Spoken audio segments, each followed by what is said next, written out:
Nuestro planeta se debate con el cambio climático. A consecuencia de ello, el abrasador desierto árabe se ha convertido en uno de los puntos más calurosos del mundo. Frente a este clima extremo, la población tiene que aprender a vivir en una región donde las temperaturas no paran de ascender. La mayor temperatura registrada en este desierto fue de unos 50 grados centígrados. Los Emiratos Árabes Unidos son un territorio salpicado de dunas situado en la península arábiga. Hostil y muy árido, este desierto es el mayor reto natural al que se enfrenta el país. Una tierra extrema que el ser humano está tratando de domesticar. No tenemos mucha agua, por lo que hay que racionarla. Este sistema de canales nos permitirá irrigar parcela a parcela. El agua es un bien escaso en uno de los lugares más calurosos del mundo. Hay que preservarla a toda costa. La función de esta reserva de agua es evitar que se evaporen las aguas del subsuelo. Este desierto podría convertirse en un auténtico peligro para el ser humano. Las tormentas de arena son tan violentas que ponen en peligro la estabilidad de las torres más altas de Dubái. Cuando le da el viento se mueve, por eso hubo que diseñar el edificio de tal manera que resistiese esa presión.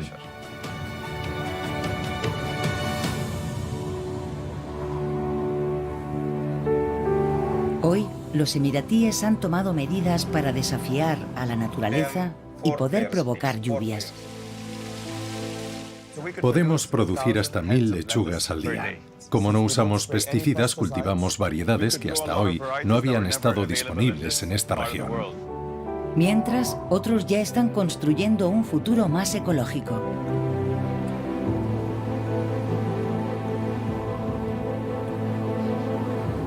Tierras extremas. Los Emiratos contra el desierto.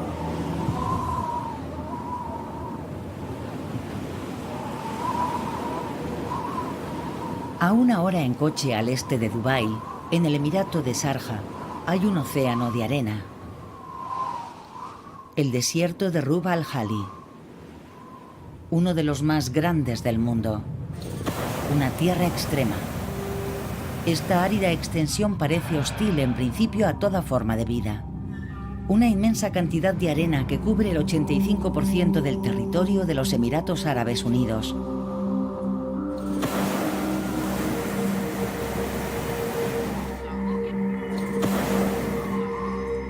Podría ser un paisaje de Marte. Este desierto, más grande que California, hace honor a su nombre. Y es que su topónimo en árabe, Rub al-Khali, quiere decir el cuartel vacío. Aquí cada capa de arena puede tener una profundidad de hasta 200 metros. Expuesto a un sol de justicia, es uno de los 10 lugares más secos del planeta. Alanud Mohamed Al-Ali es investigadora del Departamento de Geología en la Universidad de los Emiratos Árabes Unidos y estudia los orígenes y evolución de este desierto. Este desierto nació hace más de 100.000 años, cuando el Golfo Pérsico estaba seco, durante la última era glacial. La mayor parte de la arena provenía de los montes Zagros y la otra fuente era el escudo árabe nubio. Estos millones de granos de arena llegaron de las montañas de Irak e Irán para formar las dunas de Rub al-Khali. Hoy es uno de los puntos más calurosos del mundo. El clima de este desierto es principalmente caluroso y seco, con exposición solar durante todo el año y muy pocas precipitaciones. Las lluvias en este desierto son de en torno a 100 milímetros al año, aunque en las zonas más secas descienden hasta los 30 o 40 milímetros al año. La rareza y escasez de las precipitaciones en este desierto dificultan la existencia de toda forma de vida. Es una región carente de vegetación marcada por la sequía extrema.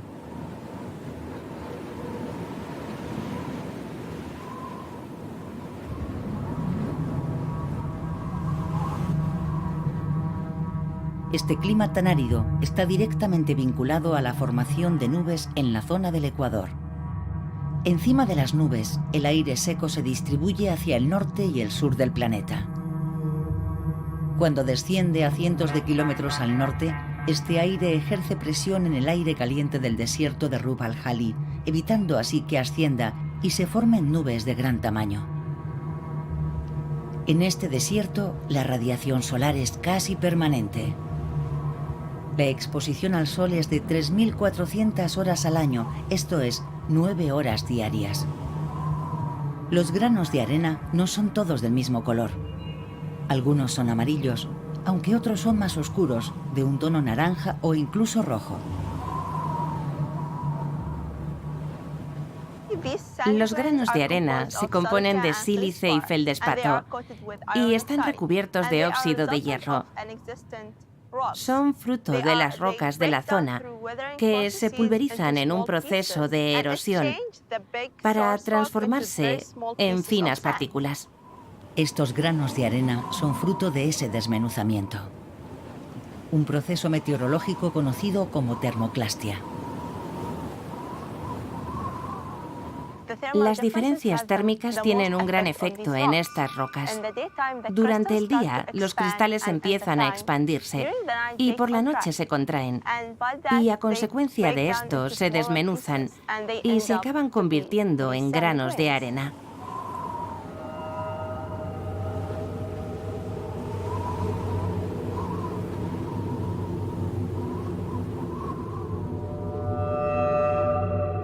Aunque las temperaturas pueden alcanzar los 50 grados durante el día, cuando cae la noche se desploman.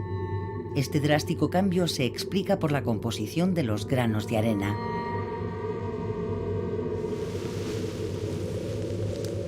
Al ser su base el silicato, no almacenan el calor que reciben durante el día. Y al caer la noche, este calor se disipa. A falta de nubes, el aire caliente que emite el suelo se devuelve directamente al espacio.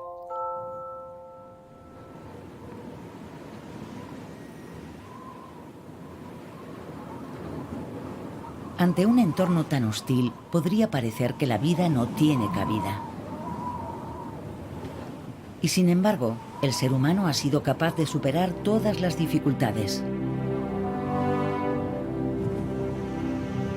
Es el caso de Al-Ain, uno de los últimos palmerales del país. Está en el este de los Emiratos.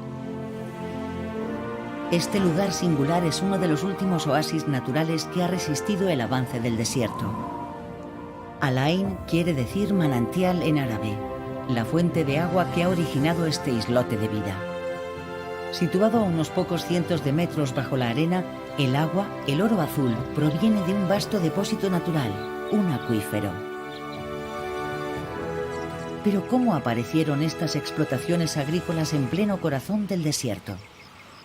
Valerie Amy lleva ya más de 15 años ejerciendo de guía en los Emiratos Árabes Unidos.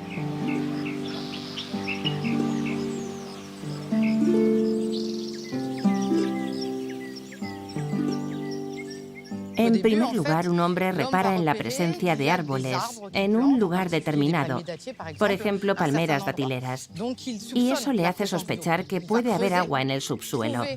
Entonces excava un pozo y con suerte encuentra un acuífero.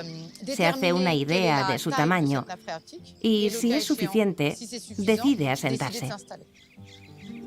Una vez se ha creado el oasis y se han establecido los canales de irrigación, el agua se puede gestionar de manera inteligente. Los pueblos de esta península empezaron a gestionar este desierto hace unos 5.000 años. Gracias a este ingenioso sistema de distribución del agua, el ser humano ha sido capaz de cultivar estas tierras tan arenosas.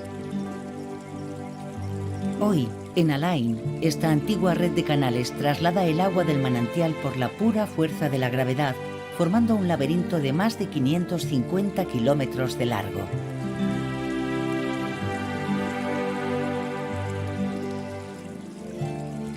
Del acuífero, el agua desciende por estos canales, a los que llamamos falag en árabe. Este sistema de canales nos permite irrigar nuestras tierras, parcela a parcela. El agua es un bien escaso, así que tenemos que racionarlo. Dejamos que corra el agua hasta que llegue al último campo, al final de la cadena. Y entonces cortamos gradualmente los grifos, una vez se han irrigado los campos. En su día se hacían tapones de piedra, utilizaban fibra de palmera para taponar ciertas partes del falag y así poder irrigar otras partes. Hoy los viejos tapones de piedra y fibra de palmera han sido reemplazados por tablones. La gravedad hace que los campos se rieguen. El agua fluye por los falags. Basta con levantar y listos.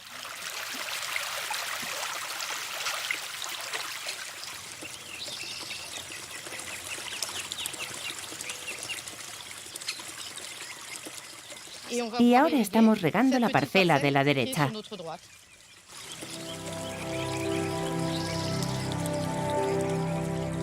En el palmeral de Alain hay más de 150.000 datileros. Desempeñan un papel protector a todos los niveles del ecosistema.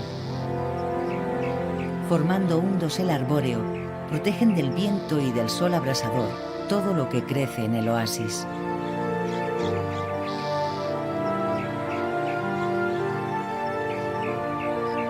Estas palmeras también permiten que crezca forraje en el suelo, un alimento vital que permite sobrevivir a los animales en el desierto.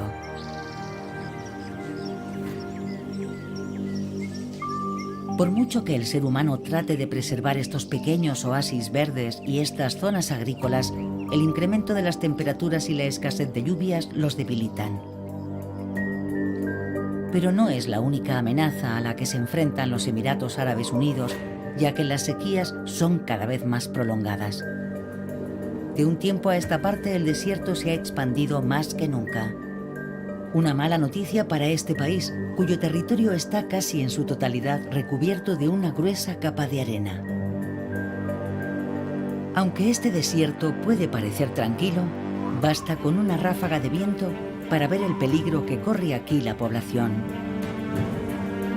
Los emiratíes viven bajo la amenaza constante de las tormentas de arena. La raíz de este fenómeno cada vez más frecuente es la interacción entre el viento y los diminutos granos de arena. Estas dunas de arena se forman a causa del movimiento de las partículas de arena impulsadas por el viento. Debido a su diminuto tamaño, estos granos de arena nunca paran quietos. Como se puede ver aquí, esta avalancha es el comienzo de la formación de una nueva duna. Si nos fijamos bien, el desierto está siempre en movimiento. Y los granos de arena se desplazan de una duna a otra, chocan unos con otros y caen rodando de la cima de una duna al pie de la siguiente. Y eso es lo que hace que este desierto esté cambiando constantemente de fisionomía. En el desierto de Rub al-Khali, el viento forma dunas que pueden alcanzar los 300 metros de altura. En cuestión de horas, las dunas se pueden desplazar y cambiar el paisaje. Mientras el viento no sea violento, este desierto en perpetuo movimiento que rodea las ciudades no plantea una amenaza. Sin embargo, cuando un viento particularmente fuerte sopla sobre las dunas, se puede resentir todo el país. La velocidad del viento puede alcanzar los 130 kilómetros por hora en este desierto. En esos casos puede desatarse fácilmente una tormenta de arena y ello plantea una amenaza seria para los humanos.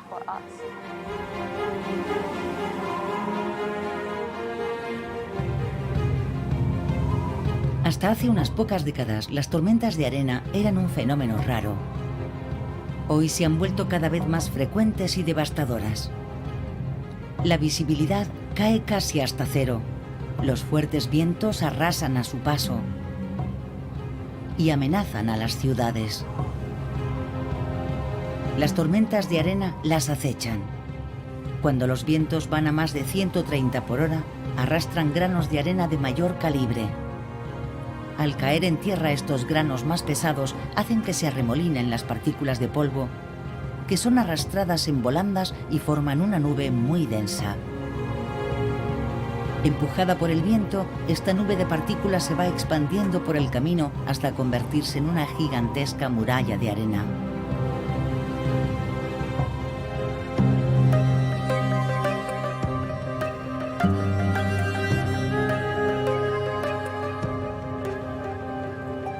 Rodeada de desierto, Dubái es la ciudad más expuesta a las tormentas de arena y los fuertes vientos de los Emiratos Árabes. Estos fenómenos climáticos extremos plantean todo un reto arquitectónico en la extravagante ciudad de los 300 rascacielos. En el corazón de Dubái se encuentra el Burj Khalifa. Con sus 830 metros, es el edificio más alto del mundo. Este edificio es una torre que consigue, a pesar de la altitud, permanecer estable ante las fuertes ráfagas de viento que pueden azotar la ciudad. Bashar Kassab dirige el equipo de control de calidad del Burj Khalifa.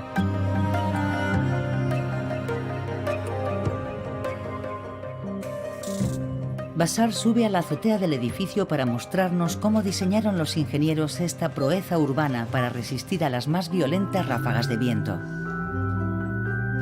Este ascensor viaja a 10 metros por segundo, o lo que es lo mismo, 2,5 pisos por segundo. De hecho, es difícil llevar la cuenta. Se nota la diferencia de presión en los oídos, como cuando despega un avión.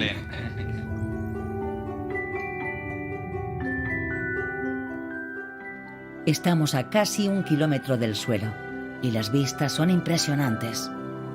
Pero el viento es aún más poderoso, ya que a esa altura no encuentra obstáculos que lo frenen.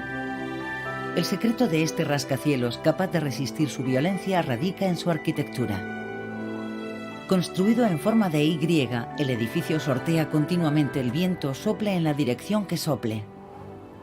Aparte de su forma, la torre de Burj Khalifa está sometida a una vigilancia constante. En la fachada hay cientos de sensores que transmiten la velocidad y la dirección del viento en tiempo real. Este es el cerebro del edificio. Aquí es donde supervisamos sus movimientos en tiempo real. Estamos teniendo un día ventoso, con vientos de unos 32 kilómetros por hora. Y como veis, el edificio se mueve unos 10 centímetros en esta dirección. Actúa como una gran vela de barco, así que el edificio se mueve cuando hay viento y puede soportar un movimiento de hasta 2 metros en cualquier dirección. En caso de tormenta, para garantizar la seguridad de los ocupantes de la torre, se ha implantado un protocolo de seguridad. El sistema está totalmente automatizado, de tal forma que, por ejemplo, cuando el viento sobrepasa un umbral de velocidad determinado, los ascensores van más despacio y a partir de cierto límite se detienen y aparece un mensaje en una pantalla explicando que hace demasiado viento y que por eso los ascensores se han detenido momentáneamente. El movimiento máximo provocado por el viento que se ha registrado es de 30 centímetros.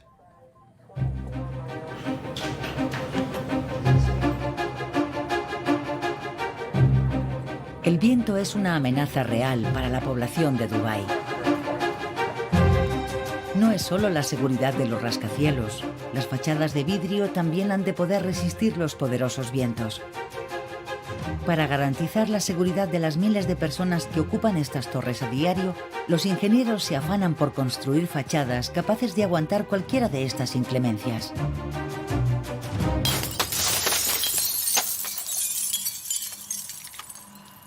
Este es el objetivo de las pruebas que se realizan con los muros cortina en este asombroso laboratorio al aire libre. En este túnel de viento, diseñado para estudiar la resistencia de las fachadas ante los fenómenos extremos, los muros cortina se someten a toda clase de pruebas.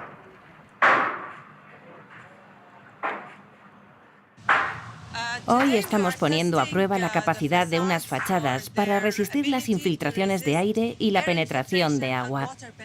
Vamos a ver cómo reaccionan a una prueba con agua, una prueba dinámica con agua y luego una prueba de carga estructural para comprobar cómo resisten al viento y cómo resisten a la lluvia.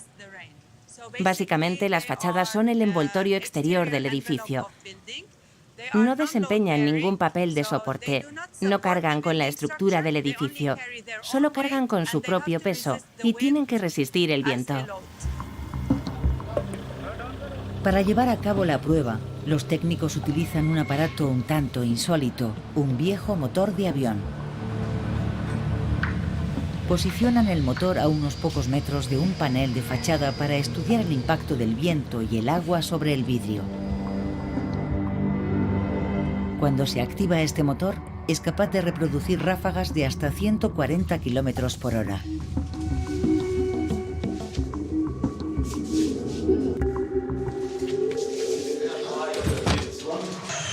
Por lo general, en Dubái podemos tener una tormenta acompañada de lluvia y viento una vez al año.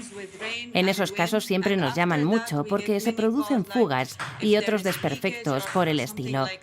Por eso es muy importante hacer estas pruebas para evitar que se produzcan problemas durante ese tipo de tormentas.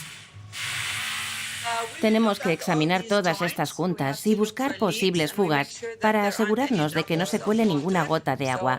Cuando nos mandan una pieza, el diseñador tiene que revisar la manera en que están ensamblados los componentes y busca la manera de mejorar el dispositivo para impedir que entre agua.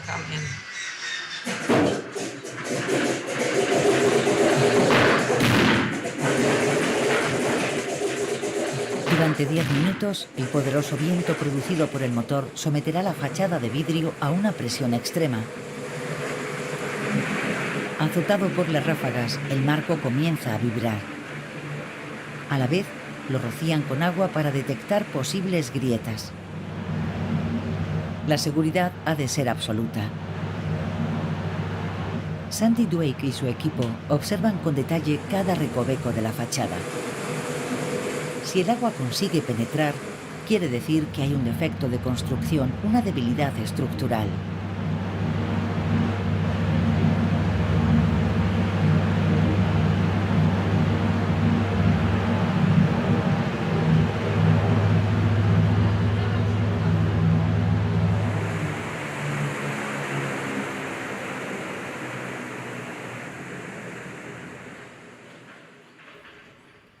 Los ingenieros comprueban una última vez que la fachada no se ha resentido.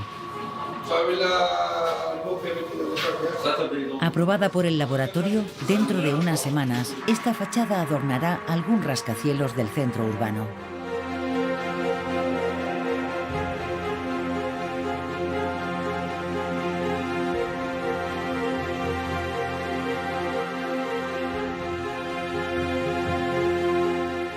Gracias al ingenio del ser humano, los emiratíes han logrado protegerse de la cólera de la naturaleza.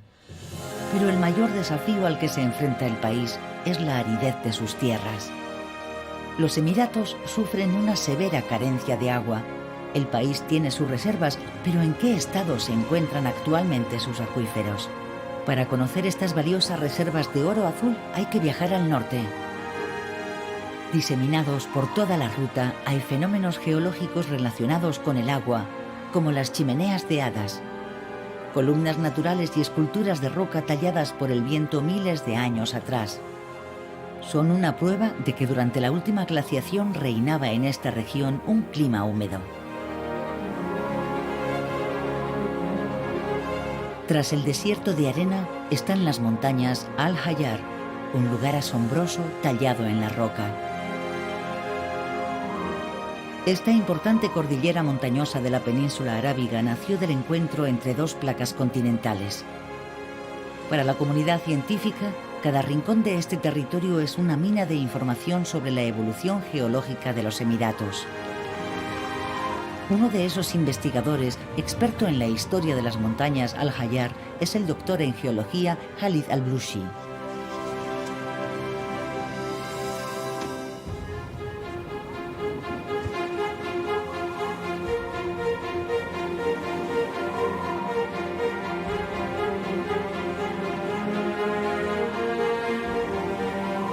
Las montañas Al-Hayar se dividen en dos unidades principales. Al norte, cerca del estrecho de Hormuz, están las montañas más altas que pueden alcanzar los 2 kilómetros de altitud. Están compuestas de rocas sedimentarias y conforman la llamada formación Ras al-Jabal. Y la otra parte, en la que nos encontramos ahora, se conoce como Samail o Fiolite, y es una sección con diferentes capas de roca, y es fruto del choque o la convergencia de dos placas tectónicas, cuando la corteza oceánica se solapó con la corteza continental. Y el resultado es esto que vemos hoy.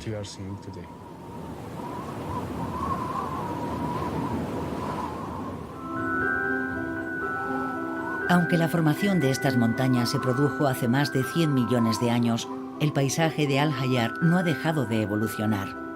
Durante miles de años, la erosión ha esculpido estas montañas rocosas. En términos geológicos es un fenómeno reciente que se produjo hace 12.000 años, o sea, durante la última glaciación. Al derretirse ese hielo, hubo una escorrentía y toda esa agua se precipitó siguiendo unas rutas que aquí se conocen como wadis.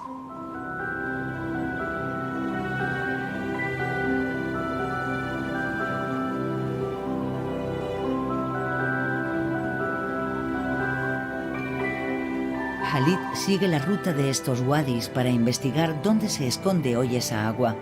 Aunque este lugar de piedra y roca parece muy árido, el paisaje nos cuenta una historia diferente. Todo indica que aquí había un río, una cantidad importante de agua. Como se puede apreciar en este montículo de 20, 30 metros de altitud, hay rocas y están redondeadas. Esta se ha desprendido de la montaña y por eso es por lo que tiene esta forma angulosa. Cuando una roca adopta una forma redondeada es porque se ha movido, es decir, que tuvo que haber una fuerza que arrastrase los materiales de un sitio a otro. Hace mucho tiempo, unos 2 millones de años atrás, esta fue una región verde y muy húmeda. Las precipitaciones eran abundantes y los ríos numerosos. Con el tiempo las temperaturas aumentaron. Los ríos y arroyos se han secado, pero el agua no ha desaparecido del todo.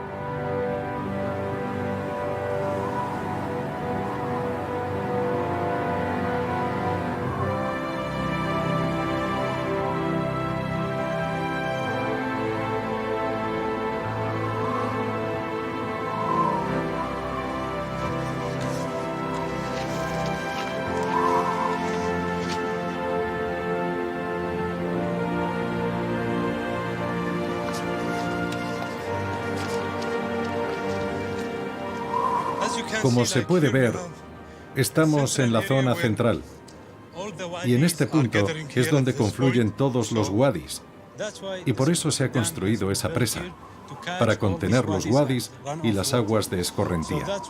Y por eso está aquí esta reserva de agua, para evitar que se evapore el agua del subsuelo. Es decir, que esta agua hace las veces de escudo en la superficie, impidiendo que se evapore el agua del subsuelo. Este depósito natural es la única cuenca de agua superficial en los Emiratos Árabes Unidos. Un tesoro para este país tan árido. Debajo de la roca, en el corazón de las montañas, una vasta red de canales artificiales milenarios de varios cientos de kilómetros distribuye el agua a toda la región. A unos pocos kilómetros de la reserva se encuentra uno de esos túneles subterráneos.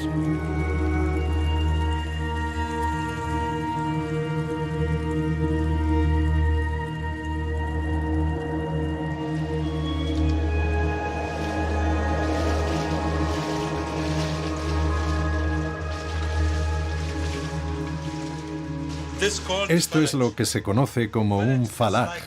Un falag es un antiguo sistema de riego de más de 3.000 años. Como veis, es una forma ingeniosa de trasladar el agua desde la fuente hasta el terreno que se desea irrigar.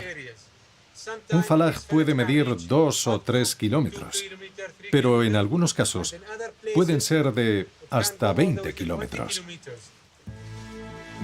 En este túnel, cerca del acuífero, el agua parece abundante. Sin embargo, unas decenas de kilómetros más abajo, al pie de las montañas Al-Hayar, algunos de los pozos conectados a esta inmensa red de distribución subterránea se han secado. Para Khalid al-Blushi, la exploración de estos falags milenarios es fundamental para la gestión y la preservación de las reservas de agua del país. Uno de sus alumnos tiene el cometido de inspeccionar el estado de estos túneles. Khalifa, ¿cómo lo has visto? Bien, ha sido un viaje alucinante. Un poco difícil porque a medida que nos alejamos de la ciudad, el túnel se iba estrechando y hubo que seguir a rastras. Y no había nada de agua. ¿Nada de agua? ¿Ninguna humedad? Había algo de humedad en ciertos lugares, pero en el suelo habían puesto unos materiales para que no absorbiera el agua. También había mucho guano, que había chupado el agua, y la humedad había atraído a muchas cucarachas. Ya veo. ¿Y os habéis acercado a la montaña, al otro lado? No, el otro lado es muy estrecho. Así que no sé cómo han hecho para construirlo. Vaya. ¿Y qué distancia habéis recorrido? Casi 3 kilómetros. El problema es que es un trayecto en zigzag. Ahora te enseño.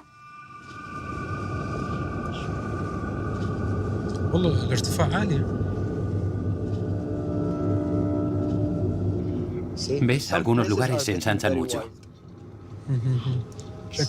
Es un trabajo considerable. Date cuenta de que hace 4 o 5 mil años no tenían equipo de perforación ni nada.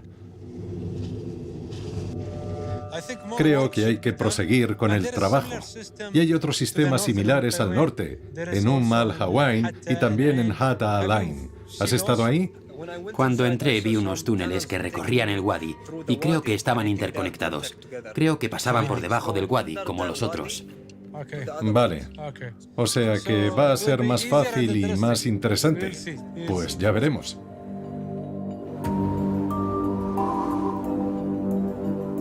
A principios de los años 60, los 90.000 habitantes de los Emiratos Árabes descubrieron que su país estaba construido encima de unos pozos de petróleo gigantes.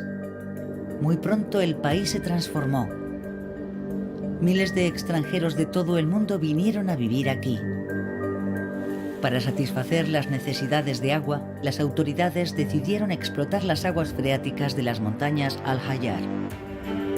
Hoy, este país tiene más de 9,5 millones de habitantes y su consumo de agua diario por residente es de más de 500 litros, un 60% más que en Francia, por ejemplo. Las infraestructuras urbanas despilfarran el agua. Los centenares de rascacielos están equipados para luchar contra el calor que puede llegar a los 50 grados centígrados. La alta demanda de agua ha agotado prácticamente los acuíferos. Así que en un intento de preservarlos, el país optó por la desalinización del agua marina.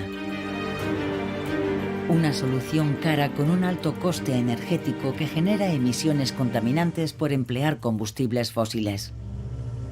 Conscientes de que producir agua así no era sostenible, las autoridades dieron con una sorprendente solución: la siembra de nubes. Este es el Centro Meteorológico de Abu Dhabi. Todas las mañanas, los ingenieros observan el cielo en busca de nubes en las que inducir precipitaciones. Vemos que hay un viento del noroeste. La velocidad del viento que sopla encima del Golfo Arábigo alcanza los 25 nudos.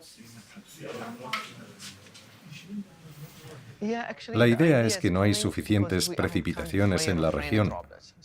Y nuestro objetivo es que llueva lo más posible para garantizarnos unas reservas de agua, porque el agua es uno de los bienes más importantes de la vida. Esa es la filosofía de la siembra de nubes. Estas bengalas contienen sal, o por lo menos así es como la llamamos, porque la sal es un buen absorbente de la humedad. Podríamos hacer un experimento y sacar la sal, y veríamos cómo absorbe la humedad ambiental y se va endureciendo. Ese es el principio. Y lo que hacemos es localizar las corrientes de aire ascendente. Mandamos los aviones y lanzamos las bengalas en las zonas de corriente de aire ascendente. Lo que hace la corriente es absorber todos los materiales que hay dentro de la nube y mezclarlos. De esa forma, las gotitas de agua se convierten en gotas más gordas y caen en tierra. Esa es la idea, el concepto general que hay detrás de la siembra de nubes. El objetivo de estos meteorólogos es hacer llover por encargo. Rastrean el cielo en busca de señales de nubes que les puedan servir. En el aire, los aviones están siempre operativos a la espera de instrucciones. Tenemos un avión operativo ahora mismo en la zona este, porque si nos fijamos en esta zona, hay unas nubes por aquí y se están moviendo en esta dirección. Así que tratamos de sobrevolar la zona y la estudiamos para ver qué tipos de nubes hay y cómo las podemos aprovechar para sembrarlas. Centro de Operaciones de Siembra. Por favor, capitán, diríjase al nuevo emplazamiento, 0256, 7 millas náuticas. Ya estoy aquí, pero hay mucho tráfico. Vale, cuando llegue dispare 4 bengalas, por favor, 4 bengalas. Me las estoy administrando, porque ya he disparado unas cuantas. Vale, capitán, tómese su tiempo. En el aire, estas bengalas dispersan unos cristales de sal en pleno corazón de las nubes para forzarlas químicamente a llover. Este proceso de manipulación ha dividido a la comunidad científica, ya que todavía se desconoce su impacto en la salud humana y el medio ambiente. En los Emiratos Árabes, cada año se lanzan 120 operaciones de siembra de nubes. Según las cifras oficiales, este programa costaría 60 veces menos que la desalinización del agua e incrementaría los niveles de lluvia en un 20%. Pero hablamos de un país duramente afectado por la crisis climática. Según el Grupo Intergubernamental de Expertos sobre el Cambio Climático, la temperatura de la región se incrementará en 2 grados para el año 2040. Frente a esta emergencia climática, el país ha apostado por un futuro más verde, menos dependiente de los combustibles fósiles. Esta nueva política ha dado pie a nuevos proyectos como el de Masdar City. Actualmente en construcción, esta ciudad albergaría a 50.000 habitantes para 2030 y se propone erigirse en modelo de arquitectura bioclimática. Las calles son estrechas para encauzar el aire caliente del desierto, las fachadas de los edificios filtran el calor, pero no la luz, y las gigantescas torres tradicionales producen aire fresco. La ciudad del futuro producirá su propia energía gracias al sol. Aunque Masdar City está aún en fase de desarrollo, ya hay otras iniciativas en marcha. Y una de ellas permite prescindir de todas estas limitaciones climáticas. En los Emiratos la comida viaja a una media de 4.800 kilómetros. Un hombre, Omar Al-Jundi, ha decidido desafiar a la naturaleza creando la primera granja 2.0 a las afueras de Dubái. Como región tenemos muchos problemas porque no podemos cultivar nuestra propia comida y cuando lo hacemos es solo por un tiempo limitado. Tenemos que importar el 80% de todas las frutas y verduras que consumimos. Así que cuando descubrí que gracias a la agricultura hidropónica se podía cultivar sin tierra, con agua reciclada, en interior, se me encendió una bombilla. Esa era la solución. Esta granja de poco más de 1.000 metros cuadrados produce 200 cajas de verduras al día. Podemos producir hasta 1.000 lechugas al día. Cultivamos todo tipo de verduras de hoja verde. Nos hemos especializado en la albahaca.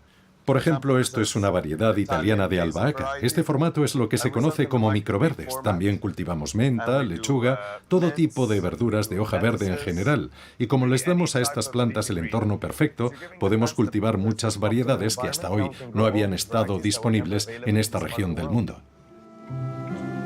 Omar también cultiva híbridos de 2 variedades diferentes. Estos cruces no requieren sustancias químicas porque el ciclo de producción está completamente controlado.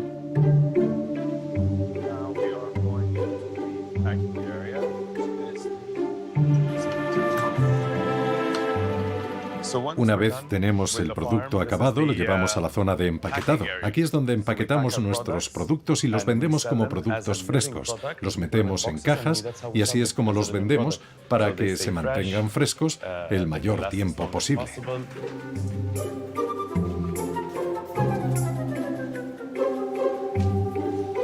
Este tipo de explotación vertical se podría convertir en la nueva forma de producción agrícola en los Emiratos, pero sigue teniendo un alto coste energético.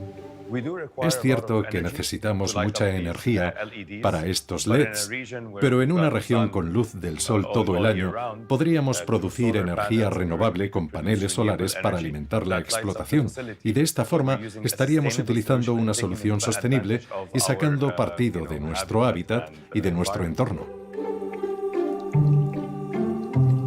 Si bien todos estos proyectos tienden a dibujar un futuro más verde, los Emiratos Árabes Unidos también han cobrado conciencia de que proteger el entorno natural existente es necesario para el futuro del país y han lanzado un programa de conservación de sus recursos. Uno de esos proyectos es la reserva de Al Maha.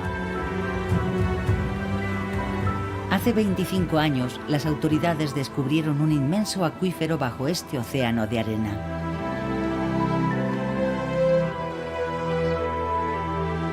Quieren explotar esta agua para preservar la fauna y flora local, solo que esta vez sin repetir los errores del pasado. El agua extraída ha de ser 100% reciclada. Para financiar este costoso proyecto, los emiratíes han construido un lujoso complejo hotelero. Son las villas con piscina, a razón de casi 10.000 euros por noche, las que permiten reintroducir especies animales amenazadas y adquirir un sistema de reprocesamiento del agua. Cada gota de agua que se usa aquí se recupera. Aquí tenemos los dos tanques. En este tanque es donde se almacena, aún sin procesar, el agua que se extrae del subsuelo a unos 50 metros de profundidad. Cada día utilizamos una media de entre 400 y 600 metros cúbicos de agua. Extraemos el agua del acuífero y la mandamos a una planta de reciclado, donde se recicla por un proceso de ósmosis inversa y también se le añade un poco de cloro para hacerla más apropiada para su consumo humano. Después se bombea un tanque de retención y desde allí a las villas para uso de los clientes. Una vez la han utilizado, se vuelve a introducir en el tanque de reciclaje y desde ahí se destina a la irrigación de las tierras. Acto seguido se infiltra en la arena y se incorpora al acuífero, donde todo el proceso vuelve a empezar. En los años 90, los hidrólogos descubrieron la reserva de agua de Al Maha. En aquel entonces todo este lugar era un desierto y el órice, el animal más emblemático de la península arábiga que tradicionalmente había ocupado la zona, estaba en peligro de extinción. Gracias a este acuífero se pudieron plantar miles de árboles y se crearon bebederos para que los animales regresaran a sus hábitats. La operación fue un éxito. Ciertas especies como el lince del desierto, algunas serpientes o el zorro estaban volviendo a ocupar sus tierras, pero ni rastro del órice. Los funcionarios de la reserva pidieron ayuda a los Estados Unidos, que habían importado varias docenas de órices en los años 70. 7 de ellos fueron repatriados por avión a los Emiratos Árabes Unidos y reintroducidos en Al Maha, con la misión de repoblar el desierto. 20 años más tarde, hay 500 órices viviendo en la reserva, pero la reintroducción es un proceso frágil. Cada día se aseguran de que haya agua suficiente para todos los animales que viven en la reserva. Ese bebedero que vemos ahí fue creado por el Departamento de Conservación para la población de órices de la reserva. Hay que proporcionarles la cantidad de agua adecuada.